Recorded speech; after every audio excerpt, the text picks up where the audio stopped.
Everyone, welcome to my YouTube channel Paris learning. So आज की video में हम बात करेंगे प्लॉट की, प्लॉट ऑफ फिक्शन की और उसकी टर्म्स की बात करेंगे। So let's proceed.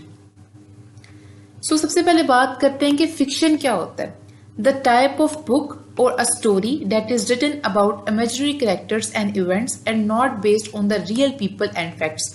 फिक्शन जो है वो ऐसी टाइप है बुक की, या फिर आप कह सकते हो कि एक ऐसी स्टोरी है जो कि इमेजिनरी कैरेक्टर्स के बारे में लिखी जाती है, ठीक है, लेकिन ये रियल पीपल या फिर फैक्ट्स के ऊपर जो वो बेस नहीं कर रही होती, ठीक है। ये जो इमेजिन आप करते हैं इन चीजों को, उसके बारे में जो ये स्टोरीज होती हैं। अब हम बात करते हैं कि प्लॉट क्या होता है। Plot is actually a basic sequence of events in a story. मतलब जो एक स्टोरी का बेसिक सीक्वेंस होता है कि किस किस तरह से इवेंट्स आएंगे, कैसे कैसे स्टोरी जो आगे बढ़ेगी, उसको हम प्लॉट कहते हैं। या फिर आप कह सकते हैं plot is actually the word of story. जब आप पूछते हैं स्टोरी क्या है, तो जो आपकी एक्सप्लेनेशन है वो हमारे पास प्लॉट होता है।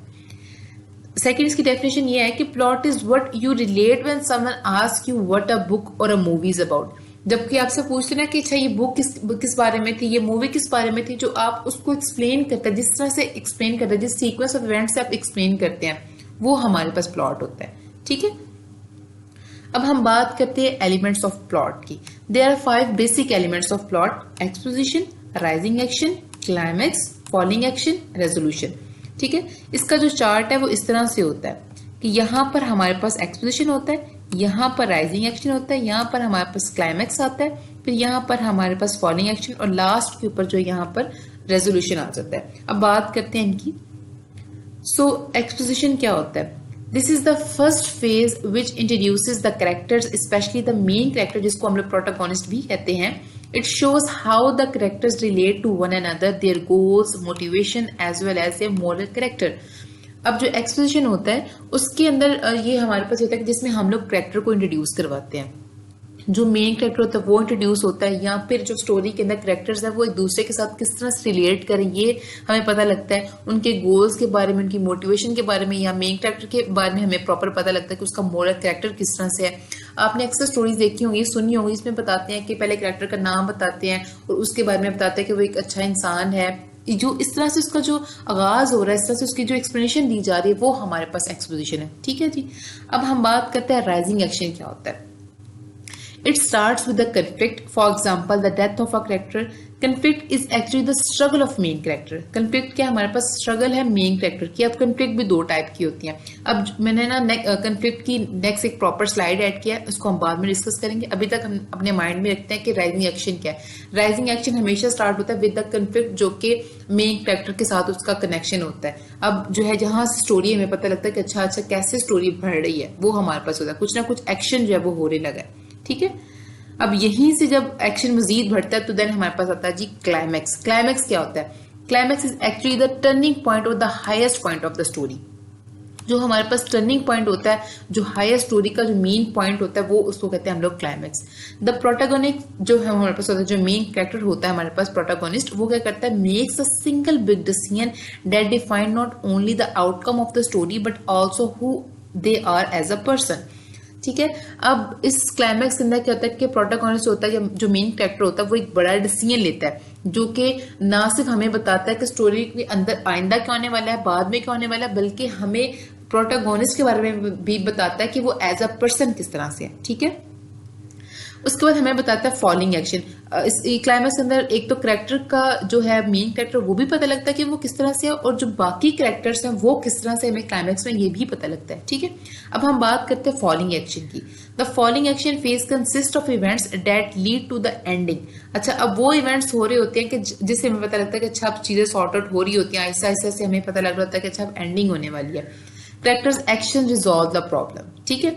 अब हमारे पास आता है लास्ट, वो है रेजोल्यूशन।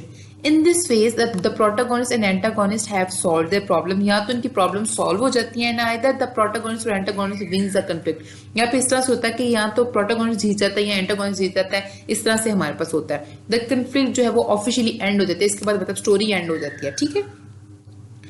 अब हम बात करते हैं टाइप्स ऑफ प्लॉट्स की। 3 तरह के प्लॉट होते हैं। एक हमारे पास जो है हमारे पास जो प्लॉट है वो हमारे पास किस तरह से वैरायटी ऑफ ऑर्डर्स के जरिए जो हम प्लॉट को प्रेजेंट करते हैं। एक हमारे पास जो प्लॉट का ऑर्डर होता है वो हमारे पास होता है क्रोनोलॉजिकल ऑर्डर होता है। ये एक ऐसा ऑर्डर है जो कि जिसमें इवेंट्स होते हैं वो अनफोल्ड होते हैं विद द रियल टाइम। ठीक है, मतलब अच्छा जिस तरह से इवेंट जा रहा है, मतलब जो हमारे पास राइजिंग एक्शन जा रहा है उसी टाइम पर साथ साथ वो हो रहा है। जैसे हमारे पास क्लाइमेक्स और वो भी साथ साथ से हो रहा है, मतलब स्टोरी इसी तरह से स्टार्ट होती है, राइजिंग एक्शन के साथ स्टार्ट होती है कि अभी अभी इंट्रोड्यूस हुआ है हीरो, इस तरह से। ठीक है, दूसरा जो इसका ऑर्डर होता है वो हमारे पास होता है कि कुछ स्टोरीज आपने देखी होंगी कि वो स्टार्ट होती हैं एंडिंग के साथ, कि पहले एंडिंग दिखाते हैं और एंडिंग के बाद फिर स्टार्टिंग में आते हैं कि अच्छा जी एंडिंग ये क्यों हुई, इस तरह से एंडिंग, फिर हमारे पास स्टोरी जो है स्टार्ट होती है।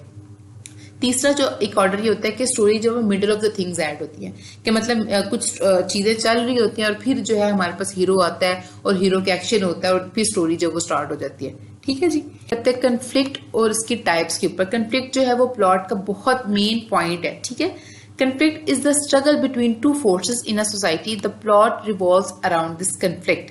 ठीक है जी, there are two types of conflict. एक हमारे पास होती है एक्सटर्नल कंफ्लिक्ट और दूसरी हमारे पास होती है इंटरनल कंफ्लिक्ट। जो एक्सटर्नल कंफ्लिक्ट है इसके अंदर फिर दो उसकी जो है वो माइनर टाइप्स आ जाती हैं। वो है हमारे पास फिजिकल कंफ्लिक्ट और सोशल कंफ्लिक्ट।